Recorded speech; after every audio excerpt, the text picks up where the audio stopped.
get started. You're going to heat up your cast iron pan, just like all the other cluster mushrooms. It's pretty much the same process. This is in real time, so I'm barely editing this at all. And this one, I want it really thick, so I'm only going to lightly press. As you can see, I'm just going to rest the pan a little bit, just apply a little bit of pressure so it stays on here, and then let it sit for a couple minutes. You see the moisture, there's really a lot of moisture in lion's mane mushrooms, so a lot of moisture will come out. The pan obviously smokes up.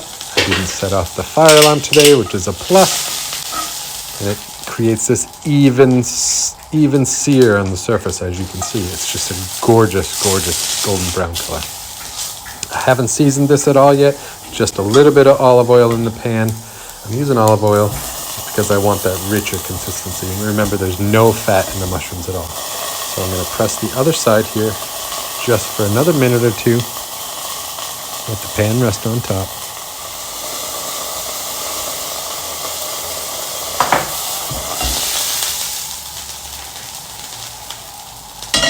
And then you'll see it's nice and smoky.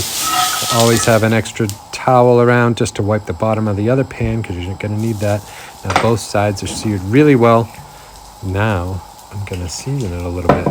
So today I'm going to I added a little bit more olive oil here, but I want the olive oil there, so to stick, to get the herbs and the spices to stick. So I'm going to use the sage and onion, the Wicked Kitchen one, and just pat it.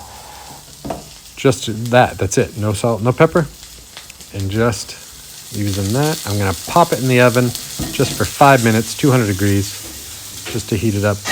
Just to make sure it's done. I know it's already done, but I'm going to set up the camera on the other side to show how I'm slicing this.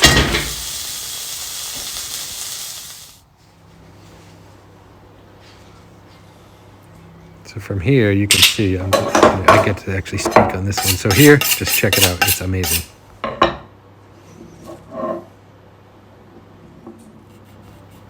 Looks like I already need to sharpen this knife. My biggest pet peeve is dull knives.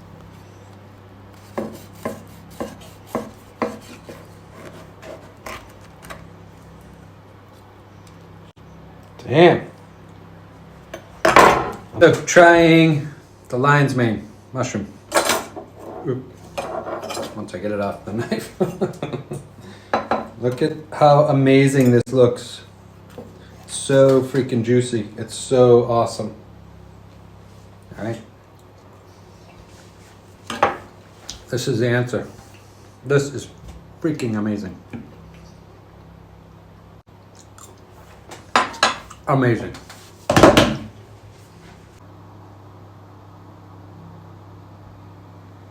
So I said amazing a couple too many times. Apologies. But this is the best way to make a plant-based alternative, whole foods, all natural.